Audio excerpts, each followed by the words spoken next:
guys, come along with me to make this delicious chow mein. Okay guys, so I started off with cutting up all my veggies. If you don't want to use fresh veggies, you can also buy a bag of frozen vegetables. It still will be good, but I just wanted this to be like super fresh and have fresh veggies in it. So I did everything fresh. I'm cutting up my carrots. I did a whole Spanish onion, some yellow pepper, green pepper, and orange peppers. I had a red one, but it fell off the counter and I forgot about it, so I didn't use it. The onions and peppers and everything, I tried to cut it all the same size so they can all cook evenly. My onions, I cut kind of thickly because I don't like them to get translucent. I don't like them to cook down super soft. I like them to still have some consistency. And these carrots were so hard to cut. Next time I'm just going to buy some shredded carrots because that was a pain. But in the end, I'm never going to complain. It came out really nicely, having the carrots cut up and a little bit bigger. The carrots legit took the longest because it was so many of them.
Okay, so right here I'm actually cutting up the cabbage. I used about a half of a head of cabbage because I just didn't want it to be too overwhelming, but I do love a lot of cabbage in my chow mein. So yeah, we used about a half of the head.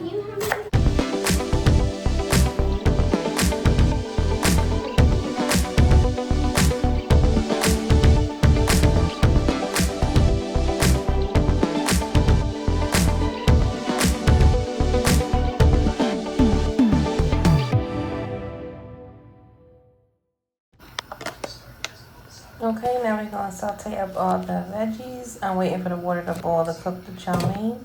I used a wok and I also used olive oil because olive oil has a high smoke point. You want to make sure your wok is turned up super duper high.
struggle peeing in the other way. It's my blood pressure.